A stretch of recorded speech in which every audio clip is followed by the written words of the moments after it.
হে আজকে আমার যে বন্ধুর কবিতা স্ল্যাশ ছড়া পড়ব বিউটি উইথ দি ব্রেনস, এই কথাটা ওর সঙ্গে খুবই ভয়ঙ্করভাবে ভালো ফিট খায়। অনিন্দ রূপসী একটা বন্ধু আমার, এবং সেই সাথে খুবই সফল একজন ব্যবসায়ী, একজন সফল উদ্যোক্তা, এবং তার চেয়েও বড় না, এই দুইটাই সবচেয়ে বড় আমার কাছে। ওর ব্যক্তিত্বের যে অংশটুকু বা ওর জীবনের যে অংশটা আমার মনে অনেক বেশি দাগ কাটে, সেটা হচ্ছে ওর যে যোগ্যতা বা ওর যে গুণ আছে, ও অলরেডি সফল, সেটাতে কোনো সন্দেহ নাই, কিন্তু ওর যে গুণ আছে এই জীবন থেকে, এই পৃথিবী থেকে ও আরো যা যা কিছু পেতে পারতো, তার সব কিছু ও একা নিজের হাতে ওর বাচ্চাকে বড় করার জন্য জীবনের অনেক সম্ভাবনা পায়ে ঠেলে দিয়ে ফেলে দিয়েছে বলা যায়। দোস্ত, আমি আমার অন্তঃস্থল থেকে চাই যে আমাদের বাচ্চাটা ও জীবনে সফলতায়, খ্যাতিতে, যশে এত বড় হোক যে এই সকল কষ্ট যাতে তুচ্ছ হয়ে যায়। আর দোস্ত, তোর এই স্ট্রেংথটা আমার খুব ভালো লাগে, মানে এত কিছু হওয়ার পরও তুই সব কিছু এত গ্রেসফুলি এই জীবনটাকে কাটায় নিয়ে যাচ্ছিস। চুম্মা 7বার চুম্মা, তোকে 7বার হচ্ছে। আচ্ছা, বাকিগুলো পরে দিব।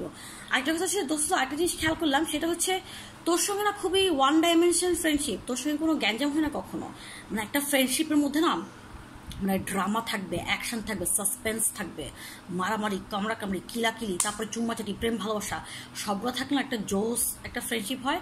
তো আমি একটু পরে তোর সঙ্গে গ্যাঞ্জাম করছি, তুই ওয়েট কর, বুঝছিস? আমাদেরকে একটা ড্রামা ক্রিয়েট করতে হবে আমাদের ফ্রেন্ডশিপের মধ্যে, যাতে আমরা নানা ডাইমেনশনের ফ্রেন্ডশিপকে এনজয় করতে পারি।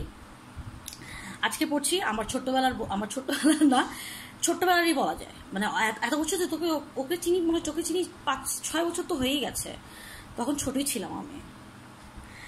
আজকে পড়ছি আমার ছোট্টবেলার বন্ধু, আমার ফেসবুকে খুবই কলিজার টুকরো একটা বন্ধু, কাজী নাজিয়া মুস্তারি। ওর প্রিয় ছড়া ঝুমকো জবা, লিখেছেন ফররুক আহমেদ। ঝুমকো জবা বনের দুল, উঠল ফুটে বনের ফুল, সবুজ পাতা ঘোমটা খুলে ঝুমকো জবা হাওয়ায় দোলে, সেই দুলুনির তালে তালে মন উড়ে যায় ডালে ডালে। থ্যাংক ইউ দোস্ত। আমি আজকে অনেক টায়ার্ড ছিলাম, এই কিছুক্ষণ আগে 1 ঘন্টা ইয়োগা করে, যদি আমি খুব ফুরফুরা আকাশে উড়িয়ে ফিল করতেছি, কিন্তু মানে অনেক কঠিন কবিতা হয়ে গেল, ওইটা পিছিয়ে এফোর্ট দিতে আমার অনেক কষ্ট হয়ে যেত। তোকে এই জন্য আরো 7টা চুম্মা, 1 2,